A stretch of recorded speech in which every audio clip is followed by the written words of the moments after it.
Benedict 16 ലോലഹൃദയനും ഒപ്പം ശക്തനുമായിരുന്നുവെന്ന് Francis പാപ്പ. Benedict 16 പാപ്പയെക്കുറിച്ചുള്ള സ്മരണകൾ അടങ്ങുന്നതും ഇന്ന് പുറത്തിറങ്ങുന്നതുമായ എൽ സുച്ചോസർ എന്ന പുസ്തകത്തിലാണ് ഫ്രാൻസിസ് പാപ്പ ഇക്കാര്യം പറയുന്നത്. സ്പാനിഷ് പത്രപ്രവർത്തകനായ ഹെവിയർ മർത്തിനസ് ബ്രോക്കൽ ഫ്രാൻസിസ് പാപ്പയുമായി നടത്തിയ അഭിമുഖം ഉൾക്കൊള്ളിച്ച് രചിച്ച പുസ്തകമാണ് എൽ സുച്ചോസർ. കോട്ടയം അതിരൂപതയുടെ ഇടുക്കി ജില്ലയിലെ സാമൂഹിക സേവന വിഭാഗമായ ഗ്രീൻ വാലി ഡെവലപ്മെന്റ് സൊസൈറ്റിയുടെ നേതൃത്വത്തിൽ കാരിത്താസ് കോളേജ് ഓഫ് നഴ്സിംഗുമായി സഹകരിച്ച് ജലസംരക്ഷണ സന്ദേശയാത്ര നടത്തി.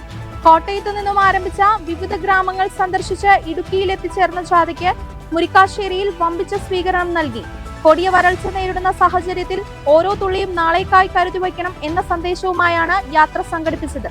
കോട്ടപ്പുറം രൂപതയുടെ വിവിധ മേഖലകളിലെ സമഗ്ര വികസനത്തിനായി മനുഷ്യവിഭവശേഷിയെ ക്രിയാത്മകമായും ലക്ഷ്യബോധത്തോടെയും ഉപയോഗിക്കുവാൻ ബിഷപ്പ് ഡോക്ടർ അംബ്രോസ് പുത്തൻവീട്ടിൽ ആഹ്വാനം ചെയ്തു. കോട്ടപ്പുറം രൂപതയിലെ മിനിസ്ട്രി കോർഡിനേറ്റർമാരുടെ യോഗം കോട്ടപ്പുറം വികാസ് ആൽബർട്ടീൻ ആനിമേഷൻ സെന്ററിൽ ഉദ്ഘാടനം ചെയ്യുകയായിരുന്നു അദ്ദേഹം. KRLCC BC secretary father Johnson Puthenveettil ക്ലാസിന് നേതൃത്വം നൽകി.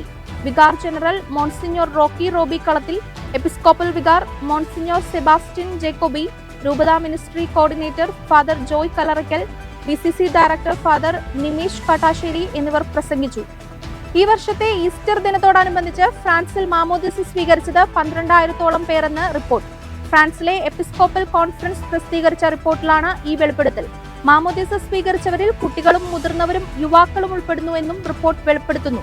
ഈസ്റ്റർ സമയത്ത് സ്നാനമേറ്റവരിൽ ഭൂരിഭാഗവും ക്രിസ്ത്യൻ പാരമ്പര്യമുള്ള കുടുംബങ്ങളിൽ നിന്നുള്ളവരാണെങ്കിലും ഈ പ്രവണത വർഷം തോറും കുറഞ്ഞു വരുന്നതായും റിപ്പോർട്ടിൽ പറയുന്നു. ഈ ഈസ്റ്റർ വേളയിൽ മാമോദിസ കൂദാശ സ്വീകരിക്കാൻ അഭ്യർത്ഥിച്ച 18-നും 25-നും ഇടയിൽ പ്രായമുള്ള യുവാക്കളുടെ എണ്ണം 5025 ഉയർന്നതായും ഫ്രഞ്ച് ബിഷപ്പുമാർ ചൂണ്ടിക്കാട്ടുന്നു. വിദ്യാഭ്യാസ സ്ഥാപനങ്ങളിൽ ജോലി ചെയ്യുന്ന വൈദികരെയും കന്യാസ്ത്രീകളെയും തിരഞ്ഞെടുപ്പ് ഡ്യൂട്ടിയിൽ നിന്ന് ഒഴിവാക്കി സംസ്ഥാന തിരഞ്ഞെടുപ്പ് ഓഫീസർ ഉത്തരവിറക്കി. മുൻപ് തിരഞ്ഞെടുപ്പ് ഡ്യൂട്ടിയിൽ നിന്ന് ഒഴിവുള്ള വിഭാഗങ്ങളിൽ ഉൾപ്പെട്ടിരുന്ന വൈദികരെയും കന്യാസ്ത്രീകളെയും ഇക്കുറി ഉൾപ്പെടുത്താൻ നീക്കം നടന്നിരുന്നു. ചിലർക്ക് ഡ്യൂട്ടി ഉത്തരവും ലഭിച്ചിരുന്നു. ഇതു സംബന്ധിച്ച് Syro Malabar public affairs commission chairman archbishop Mar Andrews Thazhath സംസ്ഥാന ചീഫ് ഇലക്ടറൽ ഓഫീസർക്ക് നൽകിയ പരാതി പരിഗണിച്ചാണ് വൈദികരെയും കന്യാസ്ത്രീകളെയും തിരഞ്ഞെടുപ്പ് ഡ്യൂട്ടിയിൽ നിന്ന് ഒഴിവാക്കാൻ തീരുമാനിച്ചത്.